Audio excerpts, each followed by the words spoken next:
반갑습니다. 안녕하세요. 입시 무엇이든 물어보세요 시간입니다. 진행을 맡은 입시킬러 레오입니다. 네, 국어과 고등부 강사 임혜림입니다. 오, 야, NG가 좀 많이 났습니다. 저희가 네, 좀처럼 없는 일인데. 네, NG가 좀 많이 몇 번째 났습니다. 방송이죠? 네, 두 번째, 세 번째, NG까지 해서 세 번째 지금 찍고 있습니다. 똑같은 방송을. 조금 이것도 좀 그런 것 같아요. 2022학년도 수능. 오늘은 2022학년도 수능 국어. 네, 그 가운데서도 네. 국어. 예. 자, 2022학년도 수능 최초 신청자들은 50만 9,821명이래요. 네. 근데 1교시 응시생이 45만 2,222명. 예. 그러니까 결국 50만 명 정도가 신청을 했지만 수능을 보러 온 학생들은 45만 2,222명. 1교시 인원입니다. 뭐 네. 1교시에 못 들으면 2교시는 들을 수 없잖아요. 그죠? 그러니까 이 인원이 이제 수능 인원, 응시 인원이라 보면 되겠습니다.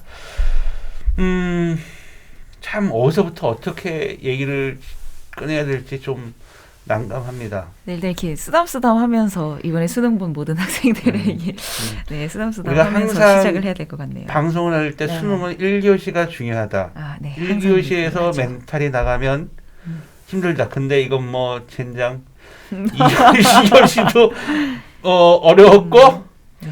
그 믿었던 영어도 어려웠고 네. 더 쉬운 건 쉬운 거 사탕 뭐 원래대로 냈고 네, 그동안 비슷해. 그마저 과탐마저도 맞아. 멘붕이 왔습니다. 2022학년도 수능. 수험생 여러분들 정말 힘내십시오. 끝까지 포기하지 마시고요. 오늘은 2022학년도 수능 중 국어 영역입니다. 국어에 대해서 어떻게 출제가 됐는지에 대해서 냈고, 제가 혜림쌤한테 좀 궁금한 건 네. 솔직히 우리 요번 수능 보는 아이들이 고등학교 2학년 때 코로나가 왔잖아요.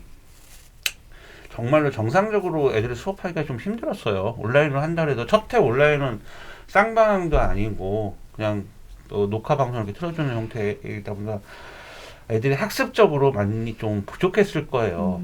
근데 그걸 아시는 분들이잖아요. 이 평가원들이. 모르시지는 않을 거 아니에요. 근데 그래서 정말 궁금한 게 진짜 문제의 난이도가 어렵게 된 거냐, 아니면 아이들이 학습이 조금 부족해서 아이들이 국어를 좀 어려워한 거냐. 근데 이분들은 그냥 원래 자기들이 매년 내던 형태의 기조를 유지해서 낸 것 같은데, 야, 도대체 모르겠어. 이렇게 표점이 낮은 거 이거 역대급 아닙니까? 이거 완전? 역대급 지금 예상 등급 컷이 나오고 있죠. 그죠? 네.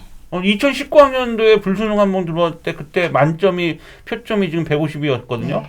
지금도 지금 만점이 엄매 같은 경우는 151까지 나오고, 합법과 작문 같은 경우는 150까지 나오는 지금 수준이 다다랐어요. 자, 도대체 어떻게 출제가 됐기 때문에 국어가 이렇게 1교시에 아이들이 멘붕이 왔는지, 야, 정말 궁금합니다. 이거 어떻게 앞으로, 그리고 또 아이들은 또 이제 수능을 또 앞으로 계속 봐야 될 아이들 또 어떻게 또 준비를 해야 되는지 우리 혜림쌤이 좀 한번 얘기 좀. 우리 혜림쌤 이 국어 시험인데 정말 꼼꼼하게 열심히 푸셨네요. 다 풀어보셨을 거 아니에요. 아, 그럼요.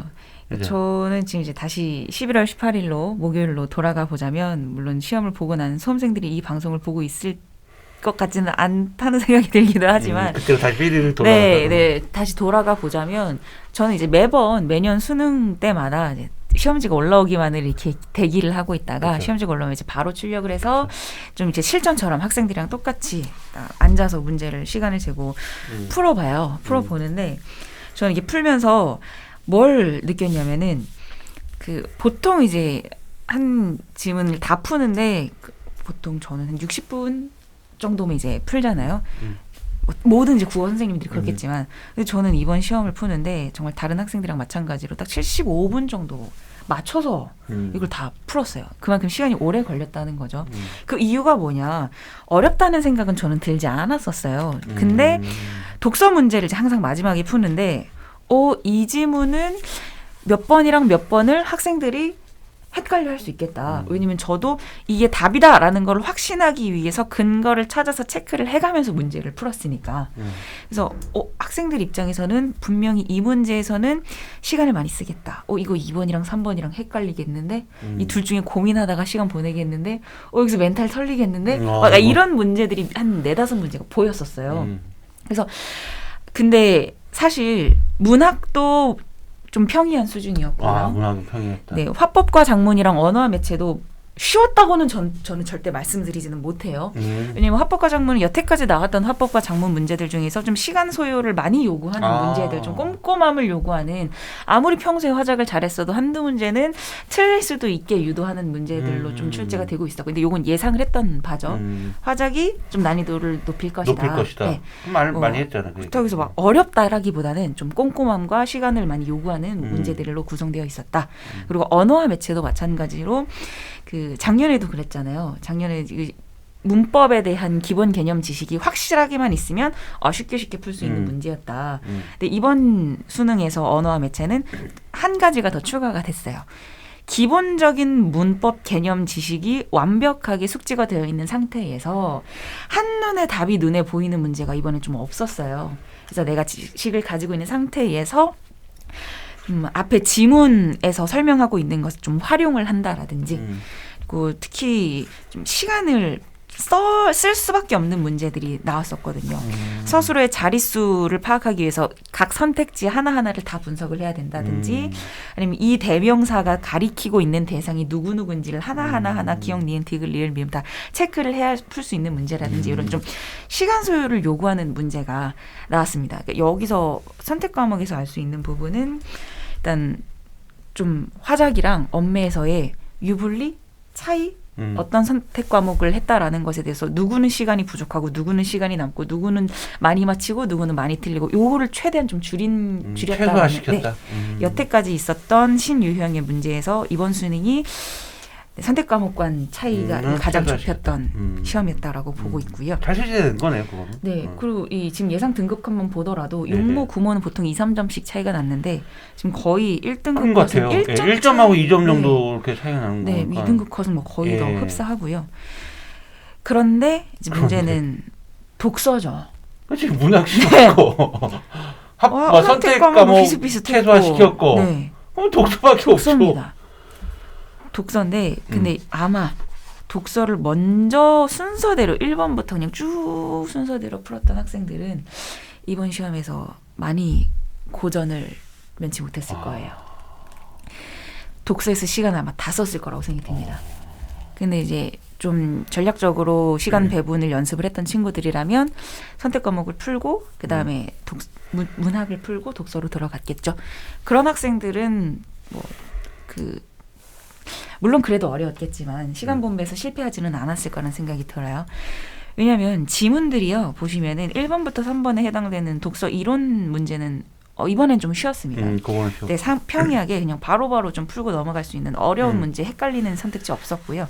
넘겨서 네, 두 번째 지문부터 보면은 계속 이 6월, 9월 계속 같은 인문 분야에서 주제 통합 문제가 나오고 있어요. 근데 쉽지는 않습니다. 말로는 4번부터 애들이 시작이 됐다고. 네. 시작부터 정립, 반정립, 종합, 변증법의 논리적 구조 이런 게 나오기 시작하고, 가제시문에서 해겔의 변증법에 대해서 막 설명을 하고, 이 예술과 종교와 철학의 위상에 대해서 설명을 한 다음에 낮에시문에서 그래서 이 변증법에서 예술의 위상이 진짜 이게 맞냐를 또 다시 한번 이야기를 좀 한번 다른 관점에서 바라보는 이런 지문이 나와 있었어요. 일단 처음 들어갈 때부터 비호감이라는 게 진입 장벽이 있었을 거였고요. 근데 저는 육모 인문 주제 통합에 비해서 지문 자체는 어렵지 않았다고 봅니다. 충분히 깔끔한 구성을 가지고 있는 지문이었기 때문에 평상시에 수능 완성이랑 수능 특강에 나와 있는 지문들을 좀 그림을 그려가면서 구조도를 그려가면서 문제를 독해를 했었던 학생들이라면은 전체 글 흐름 파악하고 나서 문제풀이로 들어갔으면 좀 그래도 헷갈리는 방향성을 줄일 수 있었을 거라는 생각이 들기는 해요. 근데 좀 어려울 수밖에 없었던 이유가 뭐냐면 그 어휘예요. 어휘? 어휘들이에요. 선택지들에서 좀 유의관계 있는 단어로 거의 다 바꿔놨거든요. 그래서 텍스트 위주로 내가 기억해놨었던 텍스트를 찾아서 답을 찾아가는 방식의 문제풀이를 했던 학생들이라면은 못 풀거나 헷갈리면서 시간을 많이 썼거나 틀렸거나 했을 겁니다. 뭐 그 달라진 과연 이렇게 생각할 수 있을까? 조금 불일치가 아쉬움을 준다. 뭐 달라진 부분을 그냥 상대성이라는 단어로 바꿔버린다든지 앞에는 차이가 있다라는 걸 상위성이라는 단어로 바꿔버린다든지 좀 어휘력을 많이 요구하는 문제들이 있었고요. 그리고 굉장히 아까 초반에도 말씀드렸지만 그 헷갈리는 선택지가 꼭 하나씩 있었어요.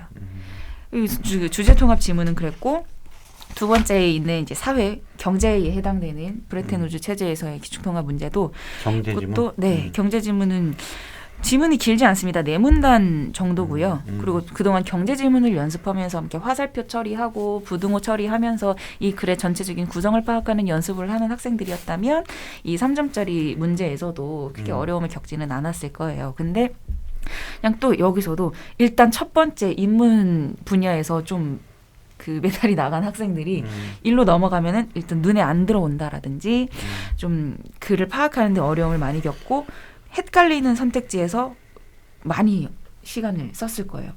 뒤에 있는 기술 지문도 마찬가지고요. 이거 비문학 독서 지문이에요? 네. 근데 난 내가 본 독서 지문 중에서 이렇게 짧은 독서 지문도 그죠. 있어요. 기술 독서 지문인데 마지막 독서 지문인데 1, 2, 3번에 해당되는 독서 이론 지문처럼 굉장히 짧은 지문이 굉장히 짧은 주어졌습니다. 지문이에요? 네. 그럼 애들한테 그래도 짧으면 유리하지 않을까요? 근데 좀 지문? 기쁜 마음으로 들어갔을 수 있어요. 그런데. 들어가는 것만. 나 되게 짧아 지문이. 네. 작년 수능에서의 저는 기시감이 느껴졌었거든요. 오. 작년 수능에서도 그 3D 영상 관련된 기술 지문이 굉장히 짧고 읽을 때도 크게 뭐 좀 정보가 많기는 했지만 괜찮았는데 문제 풀 때 이게 답이 딱 떨어지는 게 없는데 그런 문제들이 있었거든요. 이의제기도 있었고 이번 문제도 마찬가지입니다. 좀 이거는 그 어떻게 앞으로 공부를 해야 되냐에 대한 이야기를 또 한 번 더 정리를 해서 말씀을 드리긴 할 건데 예를 들어보면은 이번에 15번 문제가 오답률 1위. 1위예요? 네. 80%의 오답률이었던 문제였어요. 근데 이번 독서에서 네 문제가 70% 이상의 오답률을 가지고 있는 문제들이 나왔었어요. 그러니까 독서가 확실히 어려웠던 거는 사실이죠. 그렇죠. 독서. 근데 이게 그냥 완전 어려웠다라기보다는 진짜 교묘하게 헷갈리게 선택지를 잘 썼다. 라는 게 이제 좀 증명이 되는 게 오답을 선택을 한 학생들의 분포를 보면은 1, 2, 3, 4, 5가 거의 뭐 비슷비슷해요. 20, 20, 20, 22, 20에서 크게 벗어나지 않습니다. 그러니까 그만큼 좀 헷갈리게 문제를 냈다. 네. 지문이 어려웠다가 아니라 선택지 1, 2, 3, 4, 5번이 이 중에서 뭐가 답일까가 막 명확하게 막 똑 눈에 들어오지 않고 근거가 어딘가에 여기저기에 이제 좀 통합적으로 숨어 있는 그 선택지들을 잘 냈어요. 정말 환상적입니다, 문제들. 지저분한 선택지는 아니니까 지저분한 선택 어떤 선생님들은 이거 지저분한 선택지다 막 그런 표현도 하는데 그렇게 지저분한 여기서 지저분하다의 기준인데 낚시 애들을 의도적으로 틀리게 한다 뭐 그런 건 아닌 것 같고 그러니까 정말로 천재적인 어떤 선택지 지문이 인 것 같다. 문제 출제가 기가 막혔다는 거죠. 단적으로 말씀을 드려보면은 글에 딱 이런 학생들이 있어요. 이 글의 내용을 전부 다 내가 이해를 하고 좀 이 단어의 뜻을 내가 머릿속에 좀 집어넣은 상태에서 바로바로 문제를 좀 풀어봐야지 이렇게 문제를 좀 푸는 학생들이 있었을 것이고 열심히 네모 처리해놓은 다음에 그 단어를 다시 찾아가가지고 내용 일치 퍼즐 맞추듯이 풀면서 문제를 푸는 학생들도 있었을 텐데 그 제가 작년부터 계속해서 이렇게 말씀을 드리고 있는 것 중에 하나인데 나무보다는 숲을 봐야 되는 거죠. 이 한 줄 한 줄 한 단어 어떤 개념어에 대한 이해는 크게 필요가 없는데 1문단과 2문단의 관계, 2문단과 3문단의 관계, 각 문단 간의 관계, 즉 글의 전체적인 구성, 이 글의 그림이 머릿속에 좀 그려져 있어야 된다라는 거죠. 이게 과정을 다루는 거냐, 인과를 다루는 거냐, 대립관계를 다루는 거냐 이런 거죠. 이번에 그 오답률이 높았던 문제가 있었던 이 기술 지문도 예를 들면 이건 이제 수능 특강 소재 연계로 나왔었던 지문이었어요. 앞에 있었던 그 인문 지문이랑 사회 지문은 수능 완성에 소재 연계가 있었고 소재 연계. 네. 그래서 소재 연계였기 때문에 배경 지식은 전혀 문제를 푸는데 도움이 되지 않았을 그렇죠. 겁니다. 근데 대신 비슷한 글의 구성을 가지고 있었을 거기 때문에 그렇죠. 구성 그리는 연습이 되어 있었다면 좀 도움이 많이 됐었을 거고 예를 들어 보면은 요 짧은 지문인데 이 3D가 아니라 카메라를 통해서 차량에서 이제 카메라가 어떻게 영상을 만들어서 제공을 하느냐 그 네. 과정을 설명을 하고 있는 건데 처음에 이제 왜곡을 보정을 하고 그 다음에 이제 원근 효과를 제거를 하고 그 다음에 이 격잡한 위치를 확인 다음에 좌표로 만든 다음에 평면 영상으로 만든다 이렇게 이 순서가 과정으로 제시가 되어 있고 그 과정 내에서 디테일한 그 글들이 나와 있는 거죠. 근데 이 15번 문제를 보면은 그 내용은 맞아요. 텍스트는 분명히 이거랑 비슷한 내용이 맞는 것 같은 내용이 여기에 분명히 어딘가에 있어요. 근데 단 3단계가 아니라 2단계에서 있었던 내용을 그 선택지에 내는 거죠. 오답 유도로. 그러니까 텍스트만 보고 문제를 풀었던 학생들은 이거는 맞는 설명이니까 이거 적절하겠다고 체크를 하고 넘어갈 수가 있는 거예요. 근데 머릿속에 그 과정을 그려놨던 학생들은 이거는 3문단에 있는 내용이기는 2문단에 있는 내용이기는 한데 이건 지금 문제 자체가 3문단에 있는 단계에서 다루고 있는 그 과정인데를 머릿속에 그려놓고 있었더라면 이런 실수를 하지 않게 되는 거죠. 그러니까 한마디로 좀 그동안 기교적인 문제를 풀어왔던 학생들이었다면은 많이 좀 힘들었을 문제 유형들이었고 글의 전체적인 구성을 파악하는 머릿속에 내가 이 글의 흐름을 그려놓고 문제를 풀겠다라는 그 연습이 되어 있었던 학생들이라면 그래도 좀 어휘력만 받쳐줬다면 그 조금 다른 친구들보단 잘 볼 수 있었던 시험이었습니다. 이번 시험은요. 그래서 저는 좀 전체적으로 네, 좀 이야기를 해보자면은 문학은 확실히 EBS 연계율이 높았고요. 네. 그래서 EBS 수능 완성 수능 특강이 있는 작품들을 열심히 공부했던 친구들이라면 어렵지 않게 풀 수 있었을 겁니다. 네. 왜냐하면 현대시에서도 수능 특강에 있었던 현대시가 나왔고요. 확실히 네, 나왔고요. 네.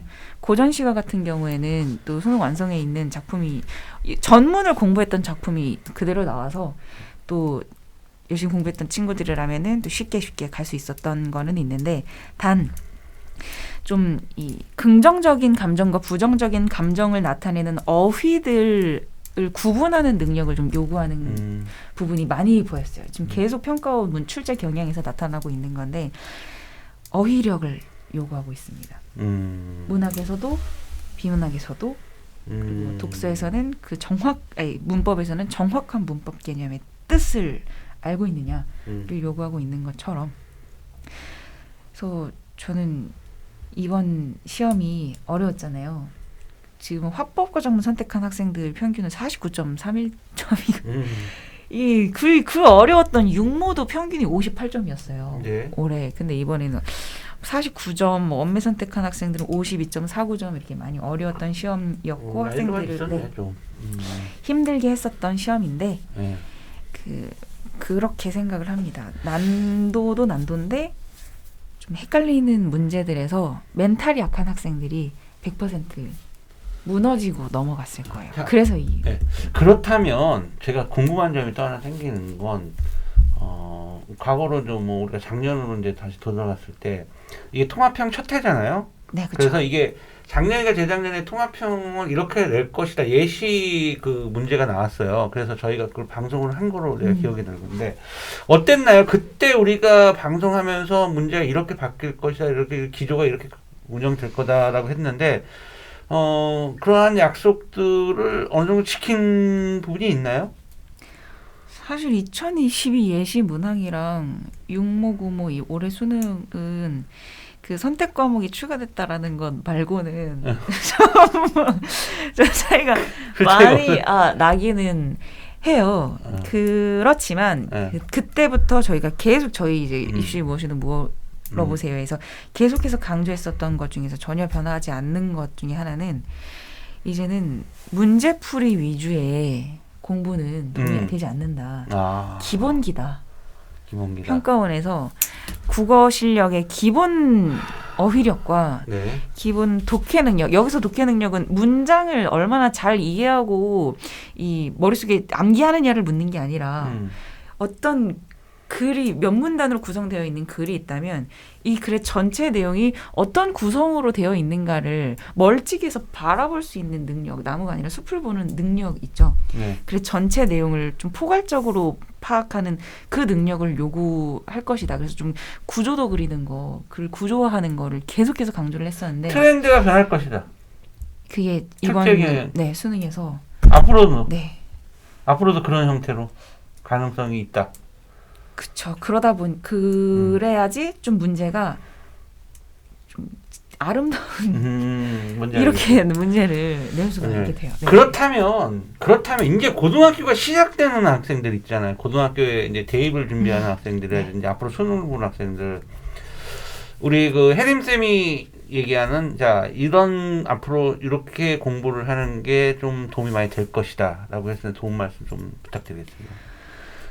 네, 지금 이제 저도 이번에 이제 제가 아끼는 고등학교 3학년 수험생들이 이제 이번에 수능을 봤었고 많이들 그랬어요. 처음 수능 보자마자 선생님 망한 것 같아요라고 하다가 등급화 뜨는 거 보면서는 아닌 것 같아요. 괜찮은 것 같아요. 이렇게 또 이제 다시 문자가 오기도 하고 했었는데 왜냐면 학생들도 알았을 거예요.